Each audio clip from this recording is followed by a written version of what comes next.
Nagingon din hi, and your feet shod with the preparation of the gospel of peace.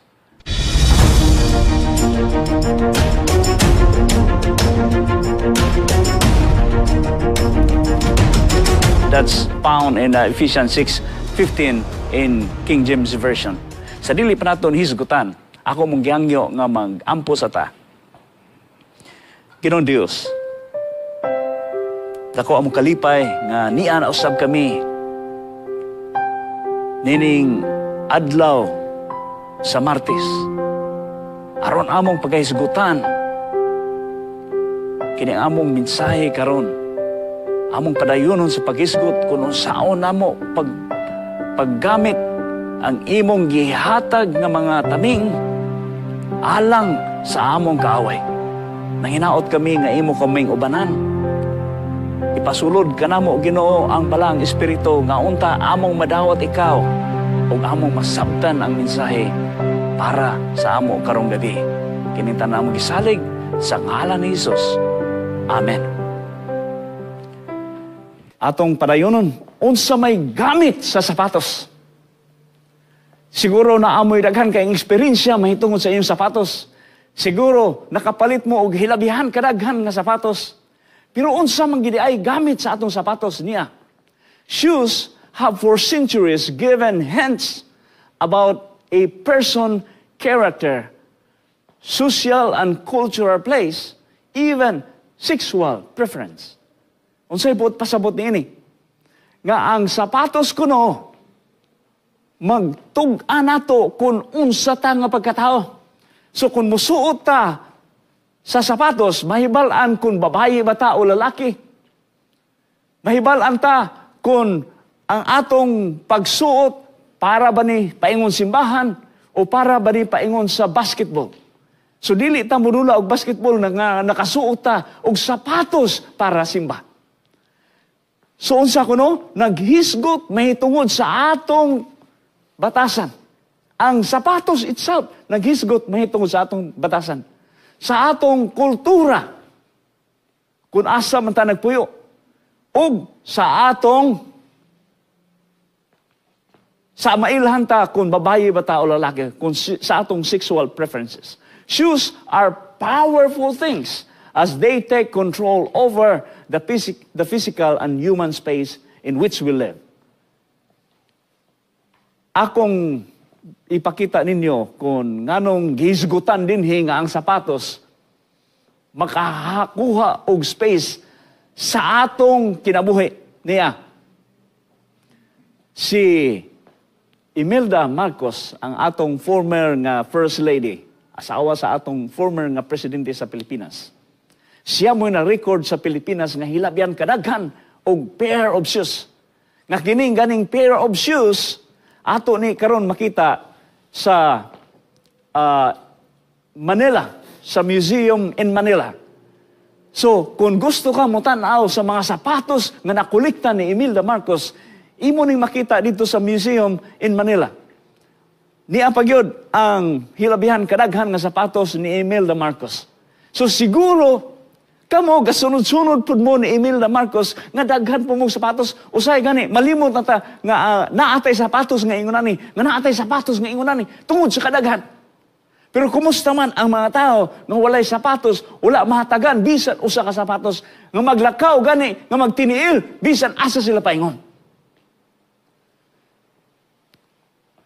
Unsa may gamit di ay sa atong sapatos?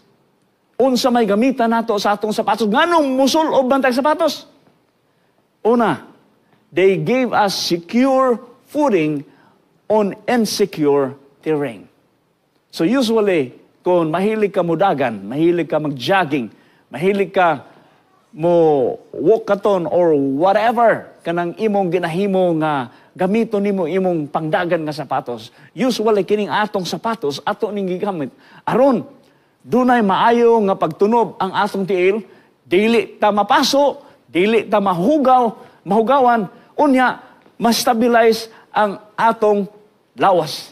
So ang ikaduha, they keep us steady when something unexpected hits. So kung makatunob ta og bato, kung naatay sapatos At least, mutabang siya na to pag-stabilize. Bisan gani ang mga player sa basketball, kung makatunob ang ilang sapatos sa lain nga tiil, mabikil gyud ang imo nga tiil. Ang uban, ma-sprain, ang uban, mapiyang. So, ang sapatos, hilabihan, kagamit sa atong pagkinabuhi. Kini nga sapatos, unsa man ang nato paggamit. Mahilig man ko aning nag-training man ko sa og Ironman. Usa sa mga sapatos nga akong gipalit, kini nga sapatos. Para asa man nga sapatos? Mauni siya ang sapatos nga atong gamiton kung gusto ta nga mahimutang official nga magbike.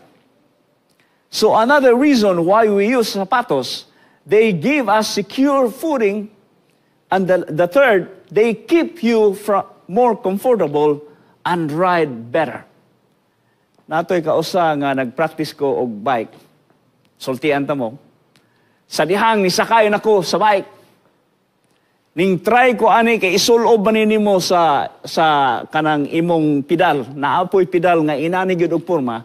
Unya isulob nimo dito. Pag sulob, pag click ana niya, kung dili ka kabalong mutangtang, manaog na lang ka nga white, dili nimo matangtang ang imong tiil.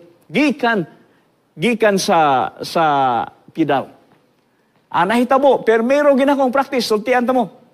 Pagsakay pa lang nako sa dihang, imbis abi man ako og ang akong tiil na tangtang na, imbis nga mutukod na akong tiil, naunsa man nga nabilin pa man ang akong tiil dito sa pedal. Kapila ko na usamod, kapila ko na mo, kining akong pag-practice kung unsaon pagsakay ni ini nga sapatos. Pero kung makabalo na ka, kini nga sapatos, maghatag nimo og speed.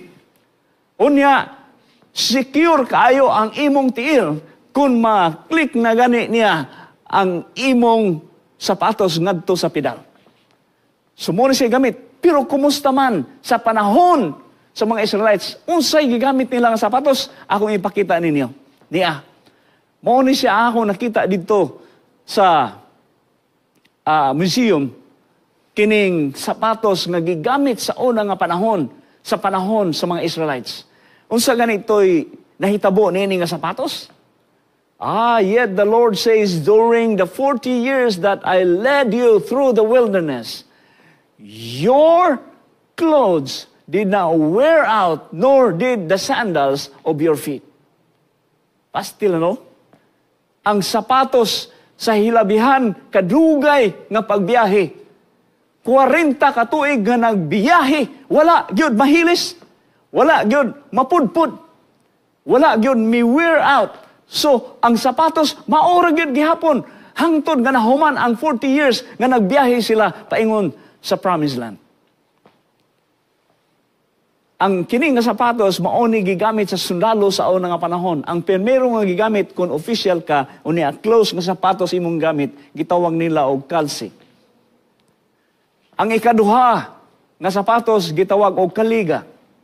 Kini siya nga kaliga, it's like an open, sa tuwa din mura siyang sandal, pero mo ni gigamit sa mga, usually sa mga sundalo, panahon nga magbiyahe sila, manglakaw sila, kay ngano man, makaginhawa ang ilang tiil.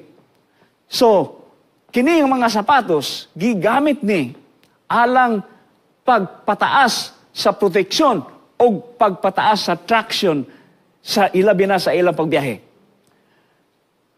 Now, karon unsa may metaphor side sa atong topiko, shad of the peace, shad of the gospel of peace. Unsa may pasabot nining gospel? Sa primero nga adlaw atong gisgutan, mahitod ang kamatuoran. Atong gisgutan nga si Kristo mao'y kamatuoran. Ang gospel mao si Kristo. So, ang sugo sa Ginoo, we have to preach the gospel. Atong kinsa iwali na to, mao si Kristo. Sa Griego, ang gospel naghulugang ebanghelion. So, ang ebanghelion, meaning it is good news. So, kinsa tong good news? Si Kristo mao'y atong good news. The gospel is the message that salvation only comes through a redeeming relationship with Jesus, the Savior. So mao ni siya ang gospel. Ako man hisgutan karong Sabado kining gospel. So ako ni siyang short ra akong explanation ani moadto ta sa ikaduha, gospel of peace. Atong hisgutan kun unsa ning peace. Ang peace gikan sa Griego nga pinulungan irene. Gikan sa Hebrew word nga shalom. Now usually kung moadto kag Israel, moingon dayon ng mga Hudiyo, Sabah Shalom. Meaning, may you have a peaceful Sabbath. So, Shabbat Shalom. Now, peace, according to the Wikipedia, is defined by Merriam-Webster is a state of tranquility or quiet or freedom from disquieting or oppressive thoughts or emotion. So, kini di aing peace, mao ni siya ang state nga kalmata. Asa man ta makakita og dapit nga kalmata. Nangutan ako kausa sa akong mga estudyante kung asa ta dapit makakita ni ining peace, kining inner peace. Ang mga tubag, number 1 nga tubag, makakita ta ani kung naata sa baybay. Ikaduha, makakita ta ani kung naata sa bukid. Ikatulo, makabaton ta aning peace kung naata sa daplin sa suba. Sa gisgutan dinhi, nag-involve gyud og walay tao. So ang mga lugar nga ilang giingon nag-involve gyud og mga walay tao. Pero sultian ta mo, kita nga mga Kristohanon, kita nga mga tumutuo sa Ginoo, kita nga nagsunod kang Kristo. Dili wala ta gisugo sa Ginoo aron magpalayo. Apan sultian ta mo nga kita nga mga tao, kita mo'y mga social being nga mga tao nga naagyod ang tao sa kanunay. So unsaon man nato ang atong problema karon? Unsaon man nato nga makabatunta sa paglaom sa kalinaw kauban sa daghan kay mga tao? Mo na atong hisgutan karon nga gabi. Niadtong 1960s o 1990s, dunay usa ka magsusulat nga naghisgot kung unsaon nato nga ang kalibutan makabaton niining world peace. So usa sa mga promotions, usa sa mga advertisement nga ilang gihimo, ilang gipangbutang kining visualize world peace sa ilang mga sakyanan. So ang ilahang plate number, ilang gipang-ilisan niining visualize world peace. Abi nimo, 2 ka bulan ang milabay ni adtong promotion aron makabaton ta og kalinaw sa kalibutan. Doon na po'y mga tao nga ilang gipang twist ang kining visualize world peace. Kabalo kag unsa ilang gibutang sa ilahang mga instead nga plate number ilang gipuli ni. Ang ilang gipuli visualize world peace. Kung ato ning masabtan, meaning dunay magtuyok-tuyok nga peace. So, layo ra kaayo atong permiro nga gihimo sa usa ka magsusulat. Dunay usa ka babae, akong hisgutan, a journalist from UK. Miadto siya niining nga lugar. Kung nakabalo mo kung unsa ni. Mao ni siya ang gitawag nato og Western Wall. Kung moadto ta sa Israel, ilado ka ining Western Wall, especially when it's Friday afternoon. So pag-abot sa Friday afternoon, ang mga tao sa Israel, moadto ni sila, mga Hudiyo, moadto ni sila niining Western Wall, nga gitawag og Wailing Wall. Unsa ilang ginahimo dinhi sila magampo, dinhi sila muhilak, dinhi sila mukatawa. Murag mauni ang lugar nga ilang gibutang ang ilang kaugalingon aron makabaton sila sa kalipay. So, Western Wall. Sa dihang na-assign sa dito, iyang gituyo nga magpuyo siya sa atbang niini kay iyang obserbaran kung unsay gihimo sa mga tao dinhi. Isip usa ka journalist Gusto siya makakita og something unusual ni ining Western world. Of course, dili ni siya mao. Dili ni mao nga tao nga iya nakitaan. Samtang nag-obserbar siya, dunay usa ka tao nga sa matag adlaw, parihag time, parihag oras, parihag ka dugaya nga mag-ampo dito sa Western world. Unya, na-intriga kaayo siya kung unsa gyud nahitabo ani nga tawo nga kada adlaw gyud faithful kayo nga mubalik dito magsige ampo. Unya gusto niyang mahibal-an kining tawhana unsay pangalan, unsay ginahimo dito, unsay ginaampo dito sa Wailing Wall. So nakadesisyon siya nga usa ka adlaw niya na human sa duha ka semana niyang pag-obserbar. Sa iya nakita kada adlaw man gyud nga mubalik dito, iyahang gisulayan kung iya bang maistorya kining tao. Sa dihang naistorya niya ang tao, iya nakita nga nagduda siya nga usa ka Orthodox. So kung moingon tag Orthodox, usa ka dako kayo, usa ka opisyalis sa maybe sa government or maybe usa ka teacher of the law. So basta something nga dignidad nga pagkatao. Sa dihang niduol siya, iyang ipangutana, "Sir, pwede ba nako kang ma-interview?" Ingon na yung lalaki nga, "Why not? You can." Iyang pirmirong pangutana, "Nakita nako ka, sir, nga kada adlaw gabalik ka dinhi. Unya, akong na-interes ko sa imong ginahimo kaysa matag adlaw, pariha og time, pariha og kadugayon sa imong pag-ampo dinhi. Unya, nakapangutana ko sa akong kagalingon, kung kapila mangyud ka, nagbuhat niini sa tibok nimong kinabuhi." Ingon ni siya, "For 25 years, I was here. Every day, kada adlaw, pariha nga time. Nga nagbalik-balik, kunin ni gaampo. Gahilak. Kay gusto na ko nga makabaton ko sa akong gipangayo sa Ginoo." Isa, by the way, unsa man gid ay ang imong giampo sa Ginoo nganong kada adlaw makamubalik dinhi? Ingon siya, "I was praying for 25 years for world peace."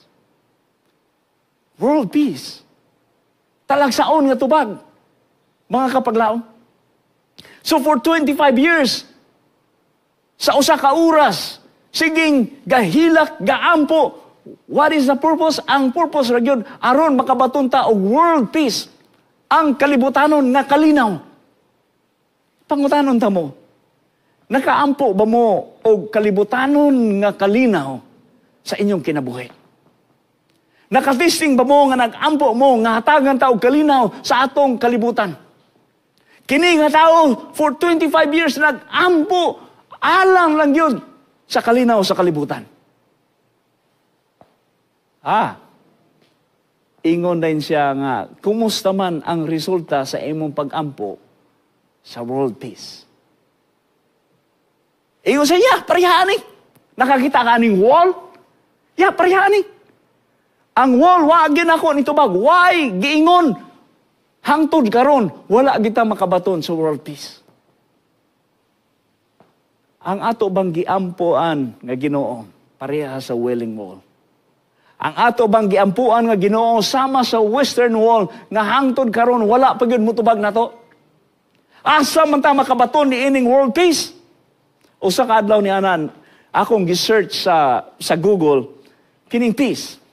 Uy, pag-search nako sa dihang ako nang gi-search ni dagan hangtod ni abot og pila? Dunay 2,240,000. 2,240,000,000. So but pasabot nga sa akong pagpangita niining word nga peace sa Google, dunay 2 billion ka mga tao nga ganahan o naghisgot mahitungod niining word, mahitungod niining peace. Kining kalinaw. Nganong ato maning gihisgutan? Nganong daghan ng mga tao nga ganahan nga mahisgutan ni tungod kay ang kalinaw importante sa atong kalibutan. So sa atong gisgutan ni atong unang topiko, mahitungod sa balaod. Kung walay balaod ang kalibutan, wala tay peace. Kung walay balaod ang atong nasod, supak ta sa peace, meaning magkagubot ang atong kalibutan.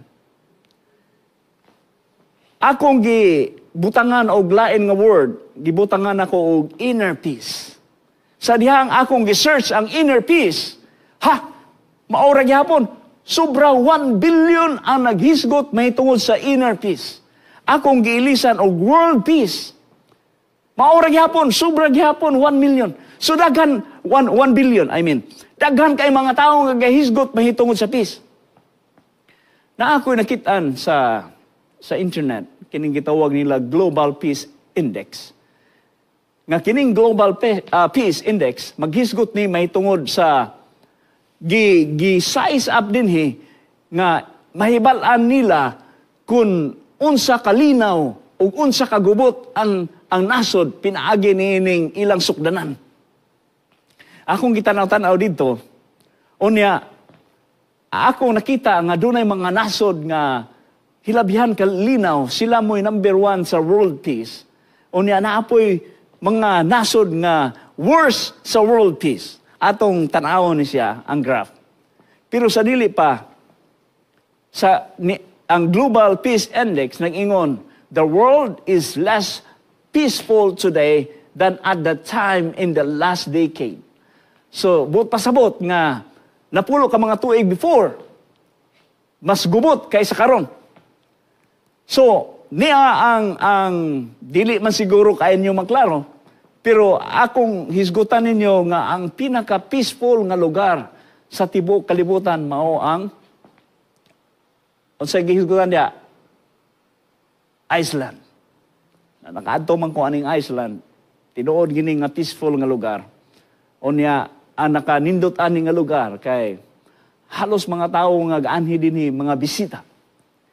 Iceland, gitawag og Iceland, pero kung moadto ka dito, green ang imong makita, labi nag-summer ka moadto. Naapoy tapad nga lugar nga gitawag og Greenland, pero inig-adto nimo dili green, puro ice ang imong makita. So usara na siya sa mga example nga akong ipakita ninyo nga ang Iceland usa sa mga peaceful kaayo nga lugar.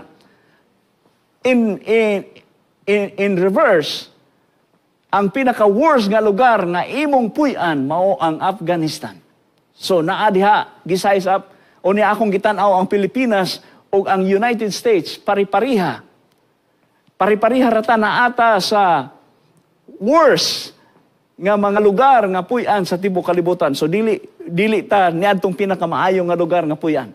Naapagi-usa nga ako nakitaan kining gitawag nila og US Misery Index nga ang naghimo niini mao si Arthur Oken niadtong 1960s.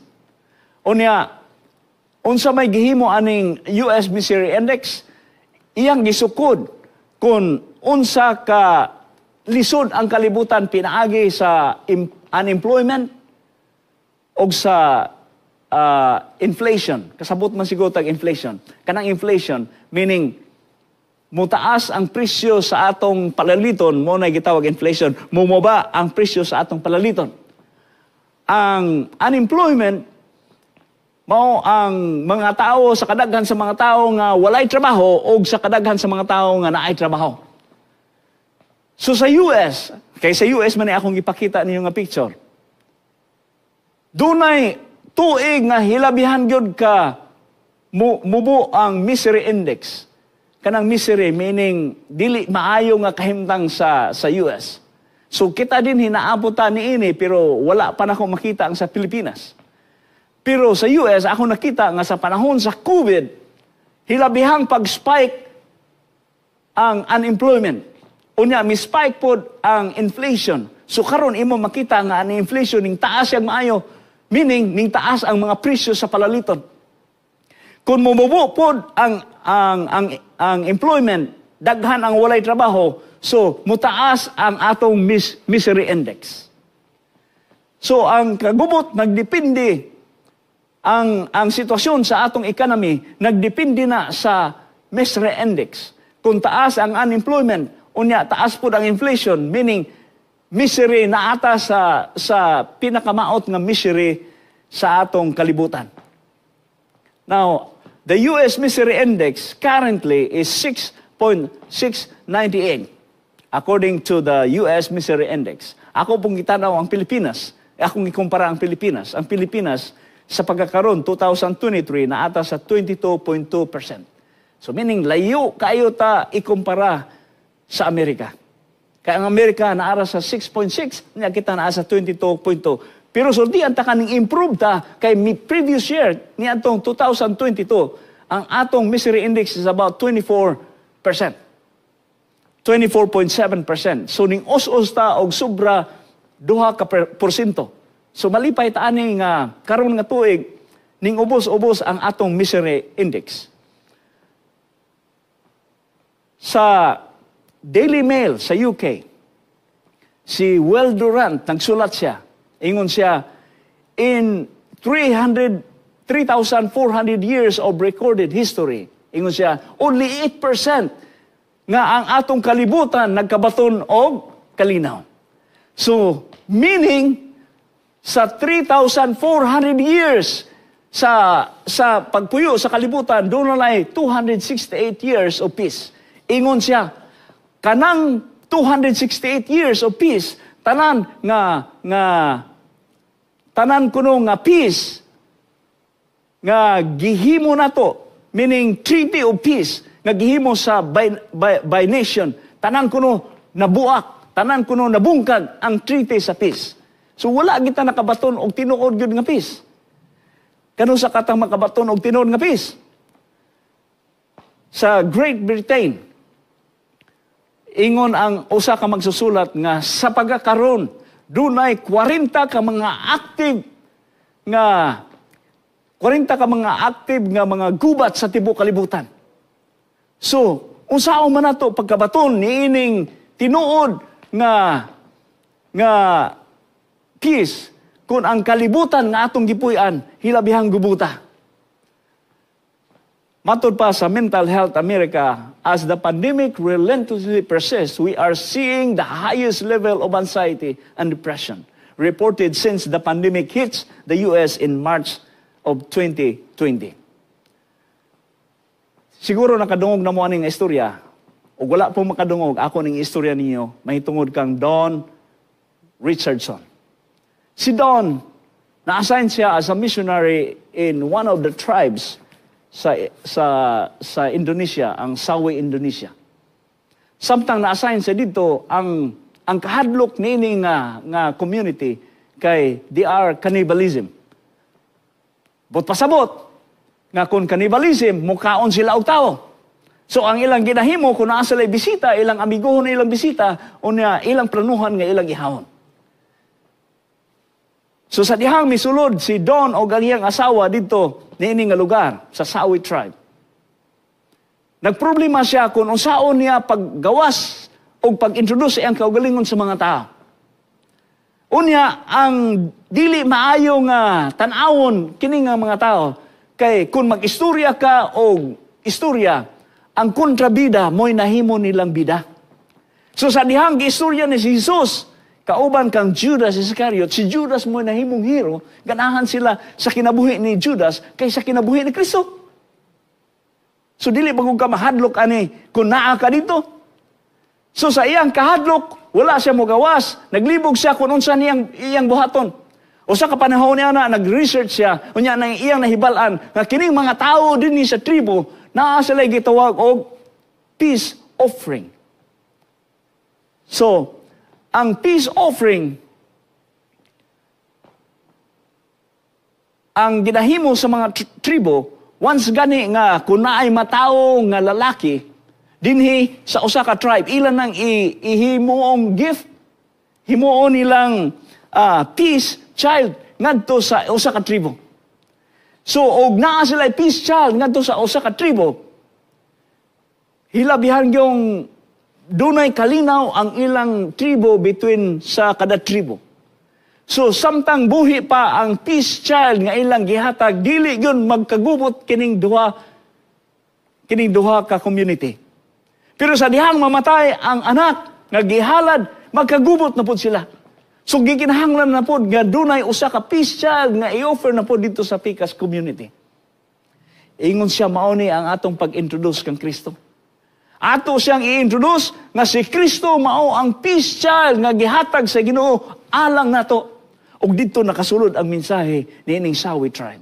Sultian ta mo karon kining Sawi tribe nagatuo na kang Kristo unya dili na sila nakalibalism.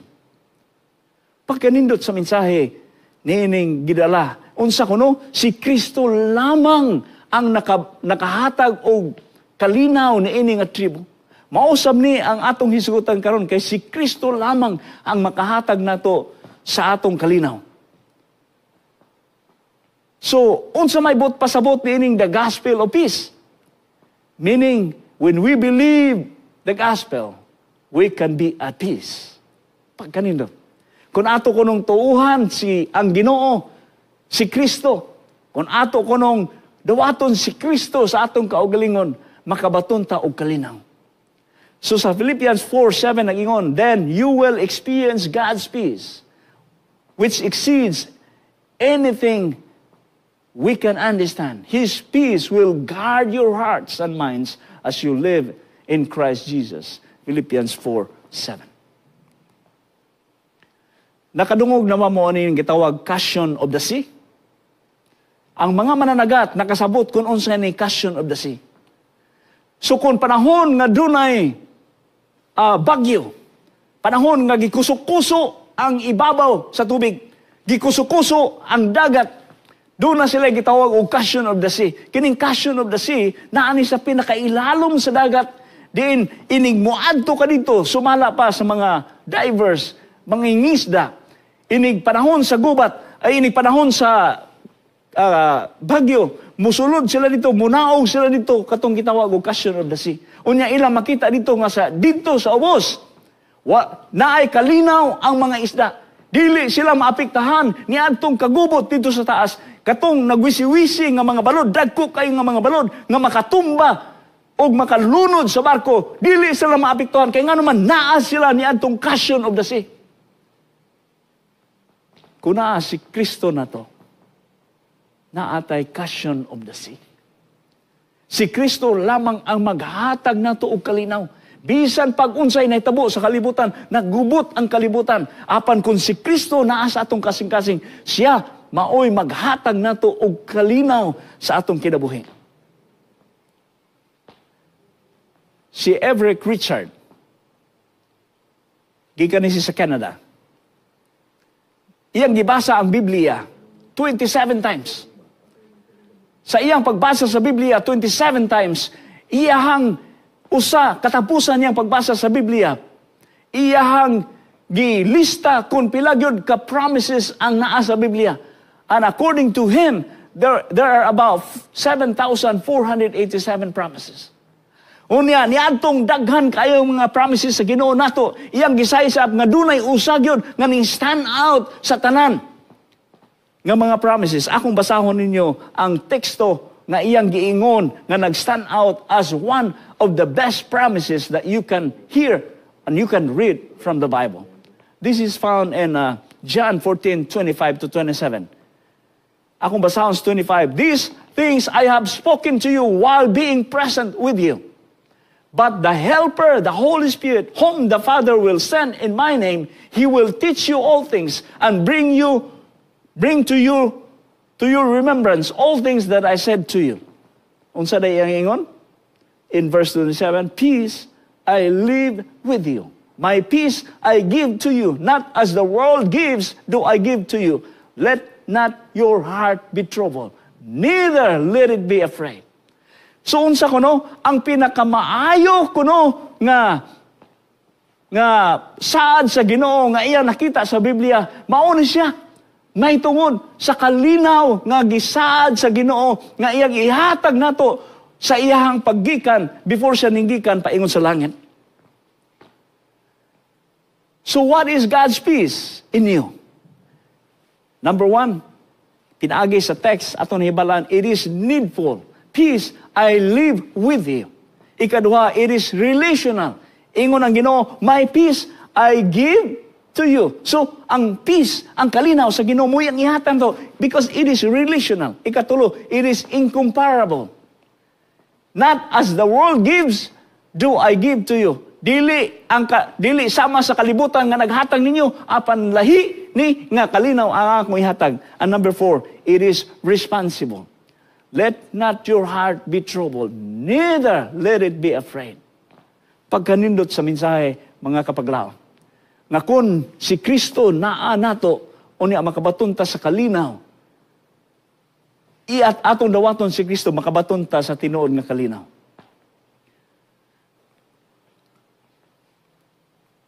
Sa dili pa ko mulingkod, dunay 2 basic principles for us to stay peaceful. Number 1, stay connected vertically. Ang ikaduha, stay connected horizontally.